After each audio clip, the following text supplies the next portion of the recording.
ایک نیا نویلا دلہا اپنے والد کے پاس جاتا ہے کہ اس کے اس نئے ازدواجی سفر کے لیے برکت کی دعا کرے۔ جب وہ اپنے والد کے پاس جاتا ہے، اس کا والد اس سے ایک کاغذ اور قلم منگاتا ہے۔ لڑکا کہتا ہے، کیوں ابا جان؟ اس وقت تو میرے پاس قلم اور کاغذ نہیں ہے۔ باپ کہتا ہے، تو جاؤ ایک کاغذ، قلم اور ربڑ خرید کر لاؤ۔ لڑکا شدید حیرانگی کے ساتھ جاتا ہے اور مطلوبہ چیزیں لے کر آ جاتا ہے اور اپنے باپ کے پاس بیٹھ جاتا ہے۔ باپ، لکھو۔ کیا لکھوں؟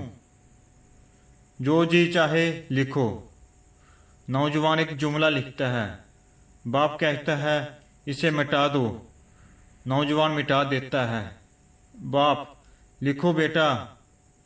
خدارا آپ کیا چاہتے ہیں؟ باپ کہتا ہے، لکھو نوجوان۔ پھر لکھتا ہے۔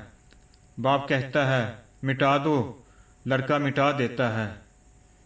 باپ پھر کہتا ہے، لکھو نوجوان۔ کہتا ہے، اللہ کے لیے مجھے بتائیے یہ سب کچھ کیا ہے؟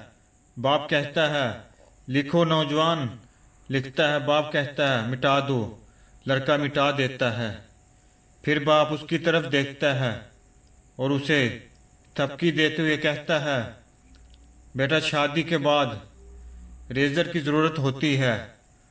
اگر ازدواجی زندگی میں تمہارے پاس ربڑ نہیں ہوگا جس سے تم اپنی بیوی کی غلطیاں اور کوتاہیاں مٹا اور معاف کر سکو، اور اسی طرح اگر تمہاری بیوی کے پاس ریزر نہ ہوا جس سے وہ تمہاری غلطیاں اور ناپسندیدہ باتیں مٹا سکے، اگر یہ سب کچھ نہ ہوا تو تم اپنی ازدواجی زندگی کا سفر چند دنوں میں کالا کر لو گے۔